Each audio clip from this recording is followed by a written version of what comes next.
Well, good afternoon, folks. This is Bill Costanzo, Livestock Guardian Dog Program Specialist at the AgriLife Center in San Angelo. Today we're doing our 36th live Q&A session. So if anybody's logged on, I do just want to double check to make sure that we actually have sound. I think we've got that problem finally figured out, but if our faithful follower Sarah Smith happens to be on, or anybody else that's got questions to be answered today, if you're on the live stream, if you could let me know if we have sound, I would sure appreciate it before we get too far into this thing today. I do want to thank our sponsors, Lone Star Tracking, also Spot On Fence, and the Sheep and Goat Predator Management Board for providing funding for the program. Well, I'm going to assume that we've got sound going out to everybody today. So our first question is from Diane Denniston. She says she's going to be bringing home a 10-week-old pup, and she wants to know what my philosophy about raising the pup in the house versus outside in a safe kennel during the puppy stage. And she says this will be a working dog, not a house pet. Well, Diane, I would say, I think you kind of answered your own question there. Since this is a working dog, in my opinion, it should never be brought into the house. And, unless a guard dog is severely injured or, the situation I had personally with some guard dog, she was having pups and it was literally snowing here. And so I was concerned about the puppies dying out in the cold. So we brought her into the mud room while she had her pups. But other than that type of thing, your guard dog puppy should be out with livestock, especially by week 10. They should be out on their own in a bonding pen with livestock. And so that would be my recommendation to you. The Facebook page that's out there that recommends this practice of bringing dogs into the house and leaving them there until they're 2 years old, is harming dogs and is ruining good livestock guardian dogs for people. And I get calls from those people and emails and Facebook messages on a fairly regular basis, when they have a 2-year-old guard dog that doesn't want to stay outside working. It wants to be in the house or wants to be laying on the back porch. And so, I've asked those folks at that Facebook page, where they get their research, and they don't have any. And I've actually been banned from that page. So, if you're following that page, best of luck to you. But I wouldn't recommend following the practices that they recommend on that site. There is a specific time when bonding happens with livestock guardian dog puppies, and that's really all puppies, and that's roughly from about 5 to 14 weeks of age. And so it's really critical that during that time they have human socialization, that they're in direct contact with the type of animals that they're going to be guarding as adults.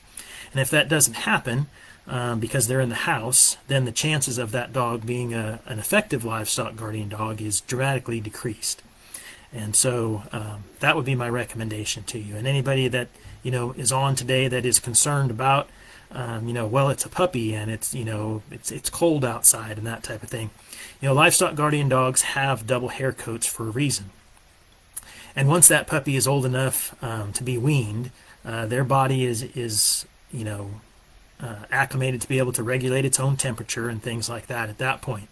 And so they are very resilient. As long as they have some sort of livestock to sleep with and some sort of shelter to get out of extreme weather, they'll be just fine on their own. So that would be my recommendation to you, Diane. And, I hope that works out. And, if you have any other questions, feel free to reach out. Good afternoon, Sarah. Thank you for logging on today, as always. I see that you're in the chat, and hopefully you can hear me today. Our next question up is from Mary Catherine Carroll. She wants to know, is there a trick for getting a livestock guardian dog to come when they don't want to? And she says, generally I have a well-behaved and obedient 6-month-old Maremma, but if she isn't interested in coming, she just ignores me. Well, Mary, that's a pretty common problem with livestock guardian dogs. I'm trying not to laugh too much here. I know dealing with the guard dog puppies ourselves and things that we go through with the training, they are very independent, and that is just something specific with livestock guardian dogs, which is why I don't recommend trying to train for a bunch of different commands. If you want a pet and that's what you're going to do with them, and you have the time to do all those different tricks and things like that and commands, more power to you if you can get them to do that. We work on just real basic stuff. The dog's learning their name, learning the word no, stay, and come, because most of the producers that I work with and that get dogs from us, those are the only commands that dog ever needs to know in its lifetime. Now, as far as getting her to come to you, which is important if she should get out and she's along the roadside or across the road or something like that, I understand that is an important command that the dog should know. And so my first question to you, Mary Catherine, is she food motivated? And if she is, is there some sort of a high value treat that she enjoys that you can use to kind of encourage that come command? Now, the problem with guardian dogs that I've found is, while they're puppies, most of them seem to be very food motivated. But as they start to age, that motivation towards food seems to decline. And by the time they get to be 8 or 10 months old, that there's almost no food motivation in a lot of the dogs. And so hopefully you can get this fixed before she gets too much older. I don't know that there's any foolproof way of definitely training a livestock guardian dog that I've found yet. Stick with kind of some of those basic commands that the dog really needs to know. For instance, I know some people like their guard dogs to sit, but a guard dog really doesn't need to know how to sit. They need to know how to stay where you put them, come when you call them, and if they're doing something bad, they should learn the word no, and a name.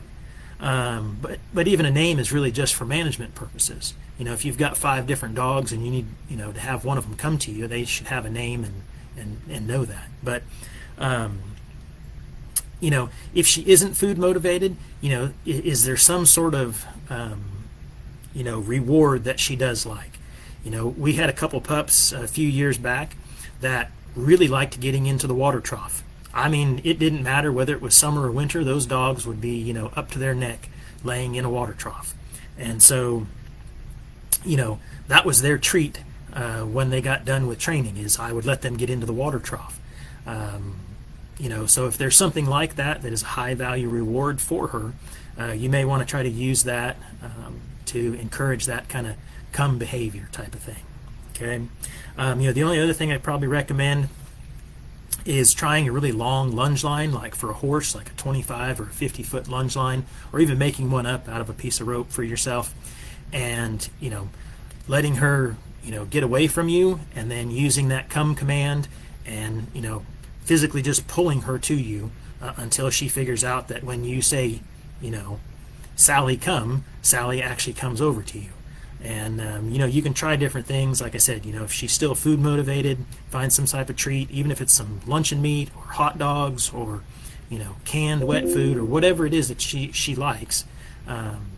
Encourage that behavior, even if you're having to pull her to you, and then reward her with that treat. Or if it's something like getting in a water trough, or chasing the water around as it comes out of a hose on full blast.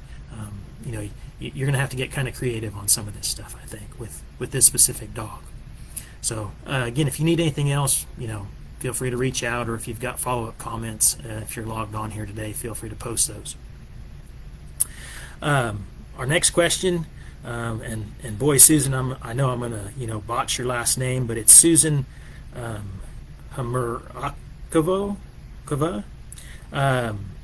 Anyway, Susan has a Croc-Chan puppy that's about 18 weeks old.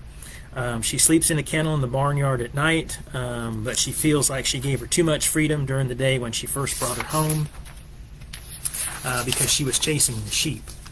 Now the sheep run away or move away anytime that the pup is near them. And she says, I now have her tethered near the sheep and working with her on a long line, but she's worried that she'll never be able to let her loose. How do I teach her not to react to them running and nipping at them? She wants to know if this is prey drive in the bud, and she wants to also add that they have a well-behaved 3.5-year-old Great Pyrenees guardian dog. Well, Susan, I think you probably should have just left the puppy out at the very beginning.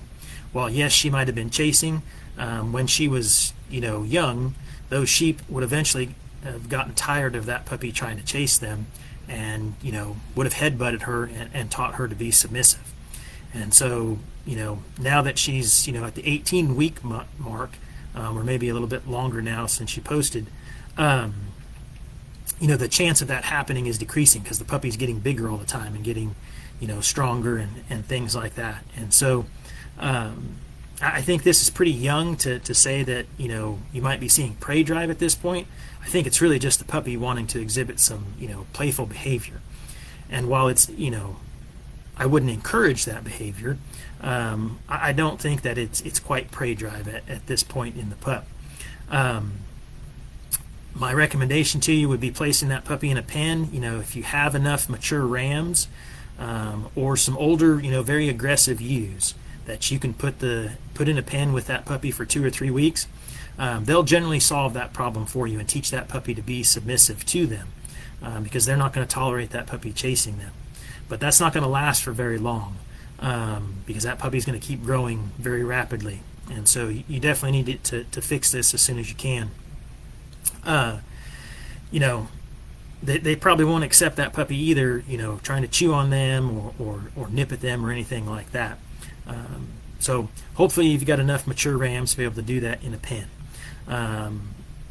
She's pretty young at 18 weeks to try like a dangle stick or a drag, and I wouldn't recommend an e-collar at this age either. I think some general supervision, when she's loose, scolding her sternly, when she starts to do these bad things, either using like a loud air horn, or if you catch her, go grab her by the collar and swat her on the butt good a couple times and yell at her and tell her no, drag her away from the stock. Things like that, are training aids that you can be using at this point in time.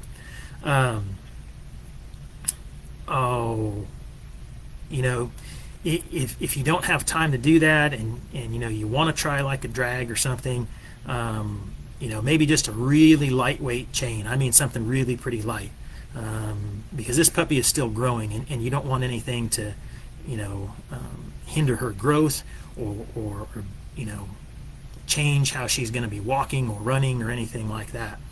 And so you could use just a straight chain drag, like in the shape of a Y, where the leg is going to attach up to the dog's collar and kind of have a swivel on it right there, and then the V portion of that Y should be hitting the back legs to kind of slow her down. I wouldn't encourage you to continue tethering her, however. Tethering the dog is going to form a lot of pent up energy in that pup, and as soon as you release her, she's going to go wild, running all over the place, chasing stuff, chewing on things. So I would try to leave her in a bonding pen where she's loose, but maybe close to the animals. Something at least probably 40 by 40 at the smallest, especially since she's already 18 weeks. If you can get something up a little bit bigger than that, at least 60 by 60 or maybe even a little bit bigger, where it's next to the animals that she's going to be with when you can't be there, is what I would recommend. But keeping her tethered all the time is not going to be a good thing in the long term, because she's just going to, she's not going to listen to you when you let her off the tether, and like I said, she's just going to run wild until she burns off that energy and calms down. Next question I've got is from Jocelyn Walters. She says she's read of varying things about littermate syndrome. They have two 8-month-old male Pyrenees from the same litter that are starting to fight over food and toys. The last fight was pretty scary, and she worries it'll only be worse as they grow in size and power. They're both still intact, and will things get better once they're neutered? Can they still be trained and kept together, or would it be better to rehome one of them? There are other extenuating circumstances related to our specific situation and what we should do, but I'm curious about the questions I raised above. Well, Jocelyn, what I would say is yes, most likely the ingression will decrease once they're fixed. Now, I would recommend waiting a little bit longer, however. Try to get as close to that 12-month mark as you can with the pups, because they are a large breed dog. And, while I know that there's a bunch of, research and stuff like that out there about waiting until 2 years, none of that stuff was done with guard dogs. And so, if you decide to wait that long to try to fix these dogs, there's definitely going to be some serious, vet bills, because they're going to get torn up fighting. And, likely they're going to start roaming looking for a mate, because they're going to be sexually mature at that point. And by that time, it's pretty difficult to fix that type of stuff. So we fix all of our pups, usually by 10 or 11 months of age, and that way there's no chance of roaming developing, or a female coming into heat early, and getting bred or anything like that. And so, that hopefully that kind of answers your question about the neutering portion. I know they're only 8 months, and so you're going to have to try to kind of deal with this, but I would try to keep them separated, if you can, until that point, and then get them fixed. One thing is, Jocelyn, is you didn't mention the size of the property, so I'm going to assume that you actually need 2 livestock guardian dogs. A lot of times folks contact me and they've got 2 dogs, and they really don't need 2 livestock guardian dogs on a small piece of property. Breeders will definitely tell you that, oh yeah, you should have 2 livestock guardian dogs, and you might have 3 acres. Okay, I'm going to tell you, no, you don't need 2 livestock guardian dogs in most situations on a small piece of property. I have a small piece of property, and I don't need more than 1 livestock guardian dog on our property, and that's about 15 acres. Okay, if you have a bunch of large predators like bears or mountain lions or wolves, that's a different situation. But if you just have coyotes once in a while, and an occasional bobcat, maybe some aerial predator threats, you really don't need 2 livestock guardian dogs, even on small acreage. Okay, so kind of depending on that situation would be, depends on my answer a little bit there. But kind of back to the specific problem that's going on. If you have a bigger piece of property, then I would say no. I wouldn't worry about rehoming one of the dogs. I would try to get them separated until they get to be fully mature at about 18 months of age, and then you should be able to put the dogs back together, and hopefully they work together without any issues. That works well for us, and that's generally my recommendation for most producers. I think that's all the questions that we have for today. Let's see, I've got a few comments and things over here posted today.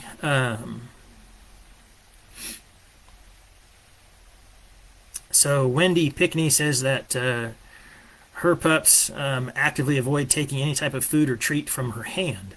They do come when called mostly, and for pets and some interaction, but refuse any food. She says she never trained this. Well, I actually have a livestock guardian dog personally. Well, he will take stuff from my hand. He takes it so gently that most of the time it ends up just falling onto the ground. And then he'll sniff it to make sure that it's something he wants to eat, and then he'll pick it up. I'm surprised that they won't take anything from your hand, Wendy, since they'll come to you for pets and interaction, but they just refuse the food. So that's an interesting one, and I appreciate you making that comment, because I haven't heard that before. So I'll have to kind of keep an eye out for that. And if anybody else has that experience, feel free to chime in here today. The next comment, or actually I guess it's question, from Margaret. She says, how late is too late to spay a female Pyrenees? Well, I mean, I don't know if there's really a time when it's too late to spay a dog. The older they get and the bigger they get, the cost generally goes up. And there's, in a larger dog and a large breed dog, the bigger they are, the more chances of, complications from the surgery, whether it's the anesthesia or it's the actual, surgery site and that type of things, Margaret. So, again, I wouldn't wait very long. As I mentioned earlier, we fix everything by 10 or 11 months of age. That's what works for our situation. If I was out, mainly because we're sending dogs out to producers, and I don't need complications in the research procedures that we have going on, which is one of the main reasons why we fix the dogs at that age. If I had a choice and we had more pens and I could, speed things along a little bit, with kind of the way that we work the project, I would definitely wait until a year, but I wouldn't wait much longer than that, because we have had livestock guardian dog, female dogs, come into heat in the project as early as 8 months. And so once that happens, the chance of them getting bred by some random dog that isn't a livestock guardian dog is a big issue. The chance of that female dog roaming to go find a mate and get bred, increases drastically. And once that roaming starts, it's extremely difficult to stop. It's not impossible, but you're going to put in an awful lot of time and effort to stop a livestock guardian dog that's roaming once it knows that it can do that, and that it's wanting to for breeding purposes. So hopefully that answers your question, Margaret. The other thing too is, like, I was saying about the complications and stuff, the cost goes up with most of your vets as well. When you start getting into a fully mature dog, having to fix them, they're going to charge you more to do that as well. So complications and costs would be, and stopping roaming from even starting would be the reasons I would recommend that, probably about 12 months of age. We've got a question from Richard. He says, let's see, I've been asking for videos of your dogs. Actually, I use with training tools, and all I've got back was the video you've done. Well, Richard, I'm pretty sure I sent you some videos a while back because you emailed me of a dangle stick that was in use on a dog. And so if you didn't get that, just shoot me another email and I'll send you that one. It should have been of a pup on a solar grazing site with a triangular shaped dangle stick, because I think that's what you were asking for, Richard. So, like I said, shoot me another email and I can send you that if you didn't get it the last time. But we're just about at our mark here for the Q&As. So unless there's any other questions or comments from anybody, I'm going to go ahead and wrap this up for today. Again, I do want to thank our sponsors, Lone Star Tracking. So if you're looking for any type of GPS trackers, I would encourage you to reach out to Lone Star Tracking. We've been working with them since, I think it was late fall or early spring of around 2019, 2020. They've been a great company to work with on GPS trackers for guard dogs, and they do listen to you if you've got issues or things that you see as a way to improve the trackers or the software or things like that. Also, Spot On Fence. If you're looking for any type of an invisible fence system, we use the Spot On Fence along with another brand, and I would encourage you to reach out to Spot On Fence. If you're looking for an invisible fence collar for your guard dog. Also, the Sheep and Goat Predator Management Board for providing funding for the program. Last thing, our following Q&A session, it's going to be 1 week later this time, mainly because we have our field day coming up. So the next Q&A will be on Thursday, May 8th at 2 p.m. So it'll be the second Thursday of the month instead of the first. And with that, any of the folks that are here in Texas or in the surrounding states, our 9th annual LGD Field Day will be on May 2nd from 8 to 4 at the AgriLife Center in San Angelo. You can go on to the center's website and register for that event. I think it's I can't even remember what the price is off the top of my head. I believe it's $30 for single, and I think it's $50 for a couple this year. We did finally have to make a slight price increase just because of cost increases with everything.